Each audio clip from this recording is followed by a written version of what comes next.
بسم الله الرحمن الرحيم الحمد لله رب العالمين وأفضل الصلاة وأتم التسليم على سيدنا مولانا وحبيبنا وشفيعنا محمد. This is lesson 6 of our series entitled Ghazali in Love. In the previous lesson, I shared a story about my son. Some may have objected to the way I responded to him in that situation.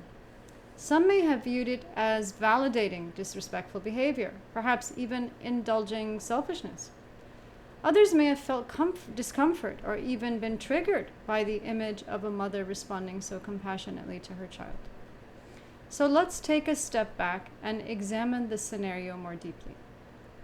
Was my son being selfish, arrogant, rude, rebellious? Was he truly challenging me? Or was something else happening beneath the surface? What exactly was he objecting to? The reason I didn't get angry with him or reprimand him in any way is because I recognized that he was not attacking me. He was defending his sense of self. A sense of self that came directly from me. A sense of self shaped by prior experiences with me. From his perspective, the feedback he received in that moment felt contradictory. He was thinking, how is it that Mama, who loves me and is always just, even against me when my sisters are right, is now asking me to accept injustice from someone else, someone whom she doesn't love more than me? It doesn't add up. And so, while some may dismiss the entire episode as trivial or judge it through the iron hand of parental authoritarianism rather than the heart of wisdom, even advocating for harshness or force, miss the deeper lesson entirely. Children are weak and they're still learning. That's precisely why parents are meant to be strong and wise.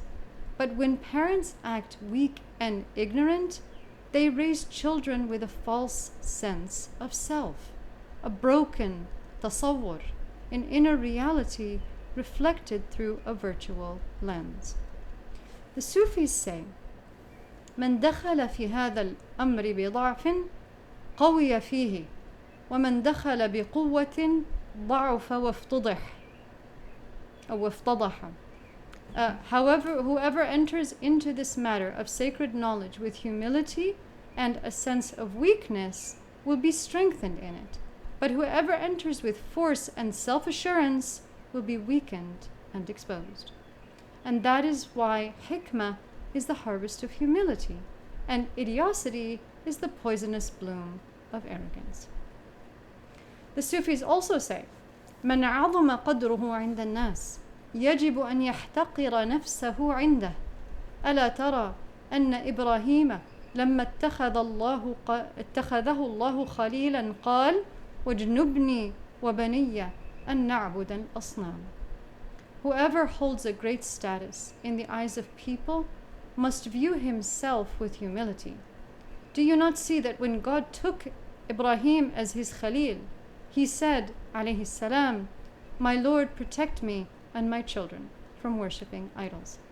ذكره السلمي في طبقات الصوفية. Feedback is the mirror in which a child forms their sense of self. And the parent's heart is that mirror. When a child behaves in a way that is, in their mind, good, and the parent responds negatively, their soul registers an anomaly. And this is the first fracture of divine trust. It isn't full-blown trauma yet, but it introduces susceptibility. A crack in the mirror, a distortion in how the child perceives reality and themselves, merely because the image of the parent's ego was already etched into the mirror. If we cannot polish ourselves, how can we polish our children? Children don't yet possess a fully developed rational faculty. They rely on their parents to shape their understanding of the world, especially their inner world. In essence, the parent is the child's first source of tasawwur, their foundational worldview. Now, if the parents themselves lack a sound tasawwur of God, of the religion, or even of themselves, how can they possibly serve as the metric by which a child measures reality? The inevitable result is formative trauma. And this is precisely what Rasulullah sallallahu alayhi wasallam prophesied in the hadith of Jibreel. يَوْمَ تَلِدُ الْأَمَةُ رَبَّتَهَا. The day the slave girl will give birth to her mistress. This points to a time when the false tasawwurat, the distorted conceptions held within the minds and hearts of parents, are unconsciously transferred to the child. Then, these become the child's formative worldview, shaping their sense of reality and self. The result? A generation that becomes the very embodiment of the intellectual, emotional, and spiritual bondage rooted in the post-colonial legacy. In other words, much of what we're witnessing in the Ummah today can ultimately be traced back to the formative relationship between parent and child, which means that the very first step in communal reform must begin with the rectification of tasawwur. A genocide that targets children is not only a tragedy, it is a message. It confronts us with the brutal truth that the outward calamities of the Ummah reflect its inward ones.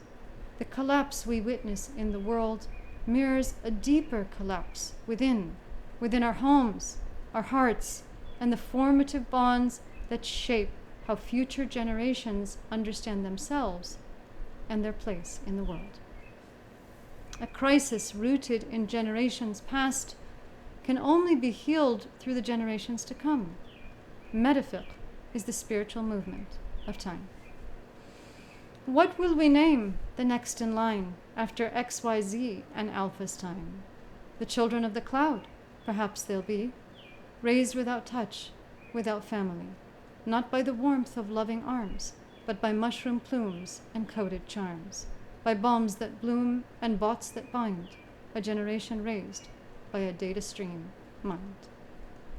Yes, psychology may be necessary to address the emotional fallout of formative trauma, especially when it is severe, but to deny the primacy of its spiritual effects and to overlook that this falls squarely within the realms of tasawwuf and fiqh, an expertise exclusive to traditional scholarship, is to compound trauma upon trauma. Allahumma aslih warham wa farrij an ummati Sayyidina Muhammad sallallahu alayhi wa ala alihi wa sallam. Let's go down memory lane for a moment. I graduated high school in the top 3% of my class. And the only reason I didn't graduate as valedictorian is because from a young age, I had grown accustomed to getting high grades without much effort. And so over time, that made me terribly lazy. After high school, though, I was admitted into a 7-year medical program. I didn't want to do the 6-year one. That just felt so wrong. No one should be subjected to that sort of torture. One of my classmates, a brilliant young man, he got into the 6-year track, but no, I didn't envy him in the slightest. Anyway, back to the point. I don't think I ever truly wanted to be a doctor. I had the intelligence, the grades.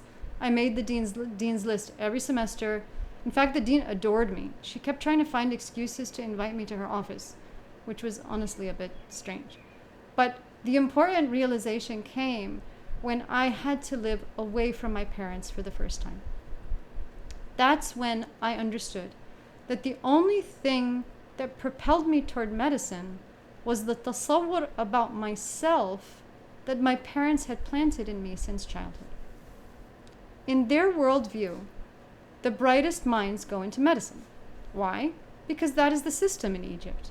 High school students take a national standardized exam, and results are ranked nationally. The top percentile, maybe it's between 97th and 100%, go into medicine. And the next year goes into whatever the next year, I think engineering. Apparently, my elementary school teachers had been telling my parents for years that I was a genius. I still vividly remember something from 3rd grade. All of the kids were out at recess, and I'd forgotten something in the classroom. As I returned, I overheard a conversation between some teachers in the hallway. One of them said, "So who's going to have the genius girl in their homeroom next year?" At first, I didn't think they were talking about me, until one added, "I've never seen a child maintain a perfect 100% average for an entire year."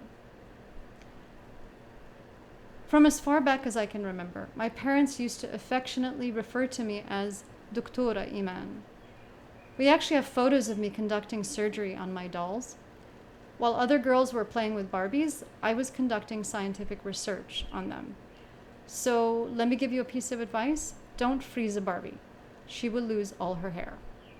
But anyway, it wasn't until over a decade later that I realized I didn't actually know what I wanted to study, or even who I wanted to be. And that is how my journey into sacred knowledge began. It began with an awakening to the cloudiness of my own tasawwurat, about myself, my purpose, and my reality. Now that's a longer story, which we may revisit another time, but for now, the relevant part is this. I made a strong, conscious intention to clarify my own tasawwurat before ever becoming a mother. Because the heart transference that occurs through the parental bond, especially the maternal bond, is of cosmic importance. It shapes the child's entire experience of reality. Likewise, the marital bond, though operating through a different mode, carries its own form of transference, underscoring the profound importance of choosing the right spouse. And while my parents made many mistakes, may God shower them in His mercy and forgiveness, one of the most beneficial things they ever did was to emphasize learning the religion. I remember something remarkable my parents once did. I was old enough to recognize the pettiness of politics, but too young to grasp its destructive consequences. Two opposing groups had formed within our local community, so divided that they even ran separate weekend schools at the same location. What did my parents do? They made us attend both. At the time, I thought it was a burden, but in retrospect, it was brilliant. I absorbed so much, more than I realized then. Deep within me, a tasawwur was planted. A principle took root, as if the voice of my parents inside me whispered, "Let them play politics. Let them divide over polemics. But you, my love, you are too precious for that. You are to learn your religion, because in the end, enmity isn't success, but sacred knowledge is." I don't think my parents realized just how beloved that act was to Allah, because it shaped me in ways I could never have imagined. When intention aligns with the divine order, it becomes a cosmic force. Their intention took form in me. Years later, I made a vow to God to pursue the sacred sciences so I could begin to rectify myself, starting at the level of tasawwur, to uproot falsehood from its source. Even before I married, I vowed to God that I would use that knowledge to raise my children with sound tasawwurat in every dimension of human existence, physical, emotional, and spiritual.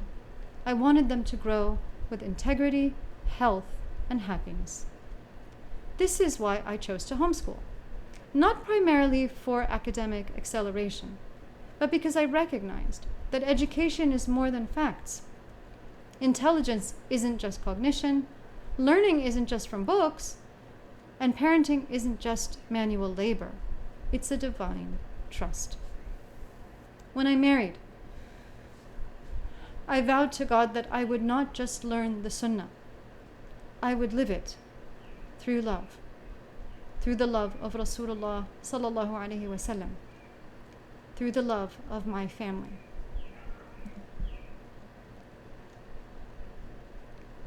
Much later in life, I came to realize something beautiful.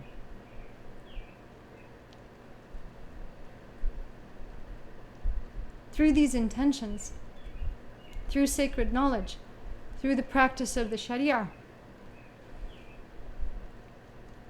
especially within my own family, a sublime process was unfolding. Whatever formative tasawwurat my parents planted in me that were aligned with the divine order and the Sharia were confirmed within me and multiplied exponentially. I pray with all my heart and soul that they will one day be embodied in my children and in my students through the motherly school, through Sayyidina fi Seminary. By the grace of God, we announce that this year we begin our inaugural cohort, insha'Allah ta'ala. But even if you can make it to the 4th grade with a perfect 100% average, life eventually catches up with you. And so whatever formative tasawwurat my parents instilled in me that were misaligned with the divine order and the Sharia were completely erased. And in their place, something new was born, generative knowledge. This year, may we begin to become the change our Prophet wants to see in the world. إِنَّ اللَّهَ لَا يُغَيِّرُ مَا بِقَوْمٍ حَتَّى يُغَيِّرُوا مَا بِأَنفُسِهِمْ. Indeed, God does not change the condition of a people until they change what is within themselves. We are all shaped by our qadr, the divine decree. This too is inescapable. But alignment with the divine law, with the Sharia, both in tasawwur and hukum, and alignment with the divine order, the greater metaphysical structure of the cosmos, together, these two constitute the tahqiq of true victory. Through the divine feminine, every heart can be healed, every soul can be restored, and every fitrah can be returned to its origin. We all want to be vehicles for our children's success, of our own success, of the ummah's success. But we cannot bypass who we are. We cannot outrun our origins. We must remember who we are. We must be honest, first and foremost, with our tasawwurat, even before our actions. Because that honesty is the path not only to personal truth, but to collective truth, and to the ultimate reality, the reality of God. And the truth of what success truly means, and how triumph over tyranny is actually achieved. Because knowledge of the self is inextricably linked to knowledge of one's Lord. Today is a day of alignments. This year, 2025, the day of Eid coincided with the birth of my son, one of the most joyous celebrations of my life. And just days ago, on the very first day of the Hijri year, my daughter was born. Yet another divine alignment, full of memory and meaning, love and light. And today, the first Friday of the new Hijri year, also happens to be the 100th lesson posted on Fitra Foundation's YouTube channel. There is no greater genius than spiritual intelligence. I pray with all my heart and soul that this is the sign of bright new beginnings in my children's lives, and that through teaching this vast corpus of formative and generative sacred knowledge, a gift granted to me by God, that a new dawn may rise for this ummah, a rebirth of freedom. من رفع ظل نفسه عن نفسه عاش الناس في ظله. He who lifts the shadow of his own ego from upon himself will bring about a dawn in which people will live under his shade.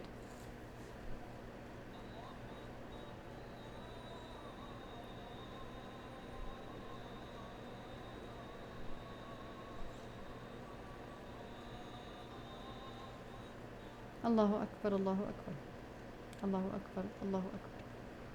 Ashhadu an la ilaha illallah أشهد أن لا إله إلا الله.